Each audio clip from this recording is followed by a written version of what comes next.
আসসালামু আলাইকুম ওয়া রাহমাতুল্লাহি ওয়া বারাকাতুহু। সম্মানিত দেশবাসী, আমি cancer specialist doctor SM. Sarwar. আপনারা জানেন যে সারা ওয়ার্ল্ডে ডাক্তাররা বলেন ক্যান্সার হলে আনসার নেই। ক্যান্সার হলে আমরা সাময়িকভাবে চিকিৎসা দিয়ে থাকি, একসময় ক্যান্সারের মৃত্যু হয়, এটাই মেনে নিতে হয়। বিশেষ করে allopathic, homeopathic, Unani, Ayurvedic, herbal সব ডাক্তাররাই একমত যে ক্যান্সার মানে মরণবিধি। এমনকি আমাদের চিকিৎসা বৈজ্ঞানিক যিনি মহামান্য হেনিম্যান এবং ইবনে সিনা, তাদের বক্তব্য যে আমরা ক্যান্সার সম্পর্কে সফল হতে পারিনি, আরো গবেষণা চালাইতে হবে। এমত অবস্থায় আল্লাহর অশেষ রহমতে আমি ক্যান্সার গবেষক ডাক্তার এস.এম. সারওয়ার বললি যে ক্যান্সার হলে আনসার নেই, সেই কথার কোনো ভিত্তি নেই। ক্যান্সার সম্পূর্ণরূপে সুস্থ হয়। বিশেষ করে আপনারা ক্যান্সার গবেষক অধ্যক্ষ ডাক্তার এস.এম. সারওয়ার ইউটিউবে সার্চ করলে আপনারা কয়েক হাজার ক্যান্সার রোগীর সুস্থতার প্রমাণ পাবেন। বিশেষ করে আজকেও একজন ক্যান্সার রোগীকে আপনাদের সামনে পরিচয় করে দিচ্ছি। উনি সেই মরণ ব্যাধি থেকে সুস্থ হয়েছেন আজ থেকে আরো 2 বছর পূর্বে।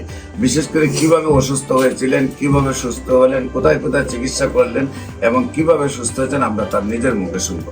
আপনার নাম? নাজমা আক্তার। আপনার স্বামীর নাম? নজরুল ইসলাম। আপনার গ্রামের বাড়ি? ভোলা। আপনার ভোলার মূল গ্রামের নামটা কি? চরবেশন। Post office? আঞ্জুরহাট। থানা? শশীভূষণ। জেলা হলো ভোলা। আচ্ছা, আপনি প্রথম ডাক্তারের কাছে কেন গেছিলেন এবং কিভাবে টেস্ট করে কি অবস্থায় আসছেন এবং কোথায় কোথায় চিকিৎসা করছেন, কিভাবে সুস্থ হয়েছেন? আমি প্রথম ডাক্তারের কাছে গেছি, পিজিতে গেছিলাম। তখন জরায়ুন টেস্ট করার জন্য গেছি। তখন বেস্টের ডাক্তারও দেখাইলাম। পরে বলছে যে আপনার বেস্টের সমস্যা আছে, ইউএনজিতে আলট্রাসাউন্ড করে।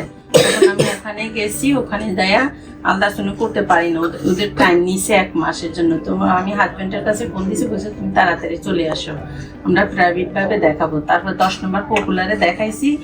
দেখানোর পরে উনি আমাকে ওষুধ দিয়েছে। ওষুধ দিয়ে বলছে যে আপনি খান, 2 মাস পরে আমার সাথে দেখা করবেন। তখন ব্রেস্টে কি প্রবলেম হইতো? কোনো প্রবলেমে হয় না। তারপরে বলছে যে উনি বলছে যে কমলার খোসার মতন যদি হয়ে আসে তাহলে সাথে সাথে আপনি দৌড়ে আসবেন আমার কাছে। তো আমার হয় না। তারপর আমি 2 মাস পরে আসলাম। আসার পরে অনেক টেস্ট করাইছে, ধরা খায় না। পরে বায়োপসি করানোর পরে ধরা খাইছে যে ক্যান্সার 1 স্টেজে। পরে পরামর্শ নিয়ে তারপর অপারেশন চিকে নিয়েছে, বেস্ট দেওয়া হয়েছে। পরে দেওয়ার পরে আরও 10 জন ডাক্তার দেখাইছি, কেমন ডাক্তার। কেউ বলেছে যে ওষুধ খাইলে ভালো হয়ে যাবে, আর কেউ বলছে যে কেমো দেওয়া লাগবে, আর কেউ বলছে থেরাপি রেডিওথেরাপি লাগবে। পরে আমার হাজব্যান্ডের ডিসিশন নিয়েছে কেমো দেওয়ার জন্য। 6টা কেমো দেওয়ার কথা ছিল, আমি 3টা দিয়ে তারপরে আর দিই না দেওয়ার পরে আমি এই ওষুধ খাইছি। তারপরে আমি ইন্ডিয়া পাসপোর্ট করি, ইন্ডিয়া গেলাম, আমার কলকাতা গেছি, ওখানে ডাক্তার দেখাইছি। আমি সম্পূর্ণ রিপোর্ট নিয়ে গেছি। বলছে যে বাংলাদেশের ট্রিটমেন্ট চলবে, আপনি তো বেস্টটা নিয়ে আসেন না। ওটা নিয়ে আসলে আমরা বুঝতে পারতাম যে ক্যান্সার কোন পর্যায়ে চলে গেছে। তারপর ওখানে আমি আবার সরকারিভাবেও দেখাইছি, ফুল বডি আমাদের চেক আপ করতে বলছে। পরে আমি আর পড়াই না, বাংলাদেশে চলে আসছি। আসার পরে আমার এক ভাইনার শ্বশুর ঢাকা মেডিকেলেতে, ওনাকে ফেরত দিয়েছে। পরে আপনার ট্রিটমেন্টে উনি ভালো হয়েছে। তারপরে ওনার বাড়ি কোথায়? ভোলা। ভোলাতে। হ্যাঁ। ওনার নাম কি? ওনার নাম আলমগীর নাকি? হ্যাঁ আলমগীর। মাকসুদ ভাই সিনে। তখন উনি আমাকে এখানে ঠিকানা দিছে।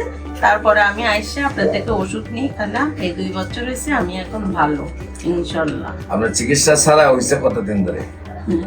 ওই চিকিৎসা কতদিন করা হয়েছে আমার এখানে? আপনার এখানে আমি 6 মাস রেগুলারে ওষুধ নিয়ে খাইলাম। তারপরে মাঝে মাঝে একটু সমস্যা হলে আইসা দেখাই, ওষুধ নিতাম। এখন ক্যান্সার আমি মুক্ত। আপনার রিপোর্ট করছেন পরে সম্পূর্ণ ক্যান্সার মুক্ত আছেন? হ্যাঁ।